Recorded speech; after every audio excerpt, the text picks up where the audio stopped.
سلام، من پویا ایران پرست هستم.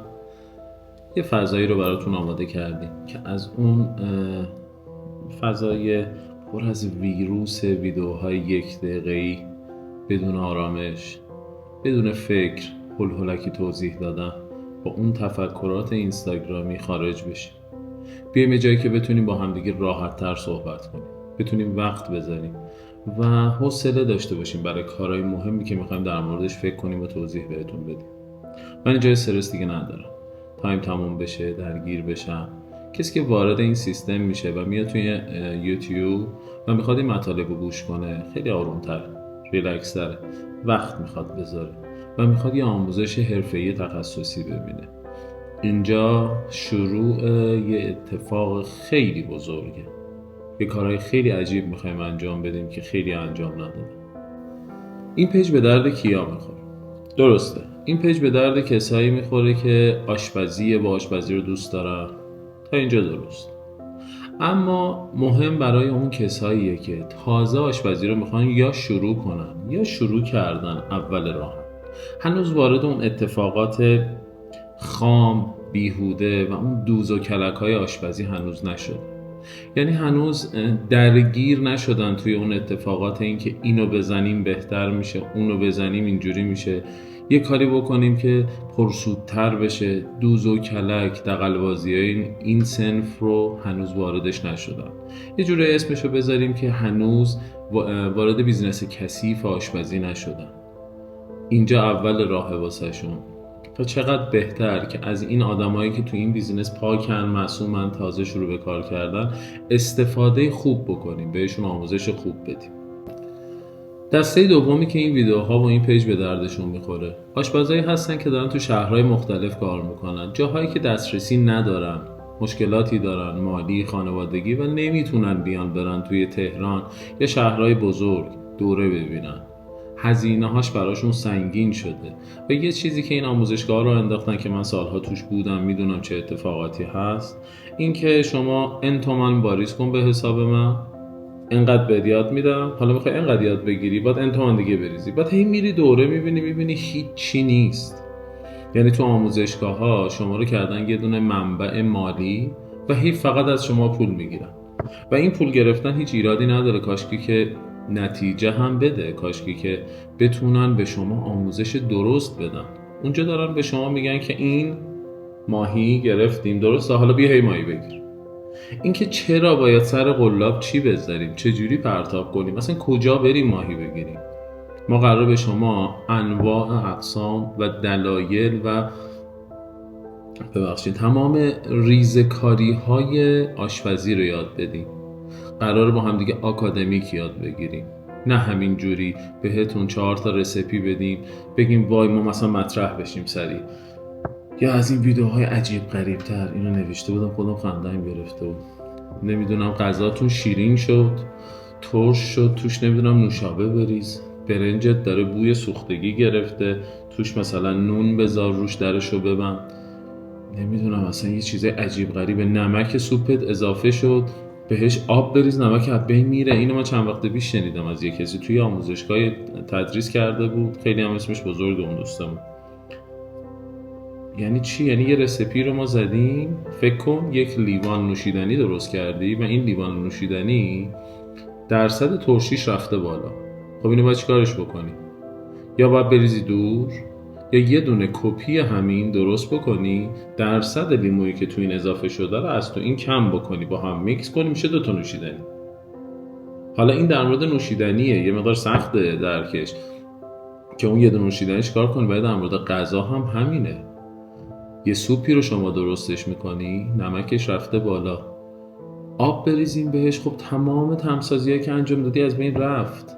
یه سوپ آبکی شد، آبو اضافه کردی به خاطر اینکه بیای مثلا جلوی نمک رو بگیری. خب بقیه موادت چی شد؟ طعمای اصلیت چی شد؟ اونا کم نشد به نظره؟ پس یه راهکارهای فیک دروغ داریم میشنویم. ما توی اینستا و یوتیوب خیلی داریم دروغ میشنویم. علتش یه چیزه. میدونی چرا آموزش نمیبینین یا آموزش درست بهتون نمیدن؟ آشپزا این تعداد کار بلدن، این دوتا رو به شما آموزش میدن و وقتی این دوتا رو به شما آموزش دادن، شما 2 چیز بلدی، اینا 5 چیز بلدن. اگه یه چیز دیگه یا یه چیز دیگه به شما یاد بدن، تقریبا با هم برابر میشین. میترسن بهتون یاد بدن. چرا؟ چون این چیزایی هم که یاد گرفتن یک تجربی بوده. هیچ چیز آکادمیکی بلد نیستن. اصلا نه در مورد فیزیک، شیمی، هیچی نمیدونم. درصد خیلی زیادی. و ما آشپز قوی هم داریم واقعا تو ایران که خیلی دارن تخصصی حرفه‌ای کار میکنن، با اونا کاری ندارن. این 5 چیزی هم که بلدن خیلی جالبه. مال 10 سال پیشه، 15 سال پیشه. دارن ازش پول در میارن، دیگه نمیرن بخونن. حالا میپرسی من چرا دارم این کار میکنم؟ رسیدم به اون درجه‌ای که دارم خودمو میرسونم به روزی 5 ساعت مطالعه. من دارم الان در حال حاضر علم 2025 کتابای فرانسوی رو ترجمه میکنم و دارم هی اضافه میکنم به این 5 تا. چه بهتر که 5 تا به شما یاد بدم. از این 5 تا 10 تا 100 تای من کم میشه و من احساس نیاز میکنم و میتونم مطالعه‌ام ادامه بدم. راستشو بگم یکی از دلایل اصلیش فقط همین اول که وقتی خودت پر میشی دوست داری خودت خالی کنی، بقیه بفهمن و باز احساس ناامنی کنی که من نیاز دارم بخونم، پس میری میخونی. ولی وقتی همه چی بلد باشی هی میگی من همه چی بلدم و احساس نیاز نمیکنی. دلیل دومش اینه که خیلی‌ها رو بتونیم کمک بکنیم. خیلی‌ها هستن الان واقعا تو شهرستان‌های مختلفن، عاشق این شغلن ولی تجربه خاصی ندارن. جایی که دارن کار میکنن آدمای درجه 1 و خفنی توش نیست و آرزو شده براشون یاد گرفتن آشپزی حرفه‌ای و تخصصی. اونجا همین کار رو انجام میدیم براتون. خب از اینجا به بعد قراره با این ویدیوها از این حالت زندان آشپزی دستور پختی، رسیپی‌های حفظ شده، رسیپی‌های نوشته شده خارج بشیم. میخوایم یه اتفاقی که رقم بزنیم اینه که از یه آشپز تقلیدکار، از یه آشپز تکراری پز، از یه آشپز میشه گفت بر حسب عادت آشپزی کردن، بیایم تبدیل بشیم به یه آدمی که خالقه. کسایی که آشپزی دارن میکنن و یه متخصص نیستن و امضای کار خودشون رو ندارن، اون آشپزای تقلیدکار یه اتفاق بدی دارن، این که بهشون بگو 5 گرم از این رسیپی رو بالا پایین کن، چه اتفاقی میفته؟ به خدا هیچی نمیدونم. بر اساس تجربه شاید بگن شکر خب اضافه کنه خب شیرین میشه. خب این هر بچه‌ای بلده. بالانس کردن pH، اگه یه ذره این لیموه بالا پایین بشه جدا از ترشی چه اتفاقات فیزیکی شیمیایی میفته؟ نمیدونه. پس جرأت حتی تغییر 5 گرم خیلی کمه ها توی یه رسیپی سنگین. 5 گرم ادویه رو نداره. چرا؟ چون آکادمیک، علمی یاد نگرفته. تجربی یاد گرفته که من آب و آرد و روغن و مخمر رو قاطی میکنم میشه خمیر. بله میشه خمیر. خروجی چیه؟ اگر که بیشتر بخونیم، ما یه کلاسی داشتیم در مورد آرد و خمیر. من بالای 9 ساعت داشتم در مورد یه آرد ساده حرف میزدم.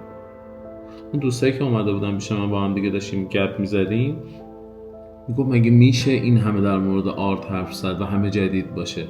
گفتم آره میشه، چون ما شیمیشو نمیدونیم، ما فیزیکشو نمیدونیم، ما ترکیباتشو نمیشناسیم. خیلی ساده است. یه ماده اولیه رو در نظر بگیریم. این ماده اولیه یه عالمه تغییرات میتونه داخل خودش داشته باشه. حالا میریم جلوتر یه اتفاقاتی رو بهتون میگم خیلی براتون جذاب. هر ماده خوراکی یه ساختار و یه روانشناسی مواد اولیه داره. آشپزای حرفه‌ای و اون آشپزای خیلی بزرگ، اونا خالق طعم‌های جدید خاصن، جادوگر نیستن. آشپزای خیلی درجه 1 جادوگر نیستن، اینو یادتون باشه.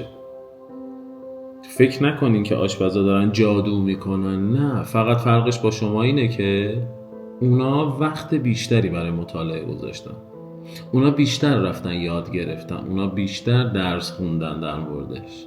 همه چیزو تجربی و استاد من فلانی بهم گفته فلان کارو بکن، من چشم بسته بگم چشم، از این کور بودن خارج شدن، رفتن یاد گرفتن. رفتارشناسی، قبل بعد همه این چیزایی یه ماده رو خوندن، اومدن تجربی انجامش دادن، وقتی اساس رو یاد گرفتن حالا اومدن تغییراتش دادن. این تغییراتی که توش ایجاد شده یه اتفاق خیلی جالبی میفته. شما وقتی که بدونی که یک کره توی دماهای مختلف چه واکنشایی نشون میده، اون موقع میتونی خودت برای خودت یه رسیپی خاص بسازی. اون موقع تو میشی یه خالقی که طعم رو میشناسه، میدونه داره چی کار میکنه. یه چیز در مورد آشپزی بهتون بگم خیلی مهمه. آشپزی این نیستش که من شروع کنم به پخت فلان چیز از اینجا تا اینجا. اگر در نظر بگیریم این شروع و این پایان، آشپزی دقیقاً برعکس اینه. باید از آخر کار فکر کنیم به اول کار. اگر قراره که یه مرغ برشته فلان مدل داشته باشیم، باید از اول کار بدونیم اون مرغ رو چجوری میخوایم روش کار کنیم. اگر قراره که یه خمیری داشته باشیم، مثلا رطوبت بالایی داشته باشه، باید از اول طراحی بشه.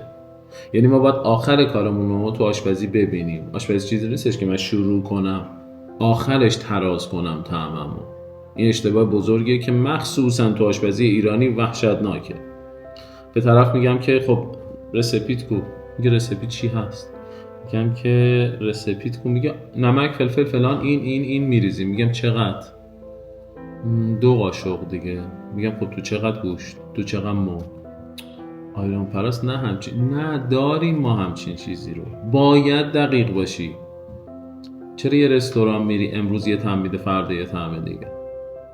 به 2 دلیل. یکی این که رسیپی ندارن، یلقی دارن کار میکنن. دومی موضوع این که مواد رو نمیشناسن. یه لیمو ترش تو فصلهای مختلف طعمهاش تغییر میکنه، درصد اسید بودنش تغییر میکنه، په‌هاشش، ترشیش تغییر میکنه، درصد شیرینیش تغییر میکنه. این تا اینجا. بریم سراغ یه قسمت دیگه تغییرات.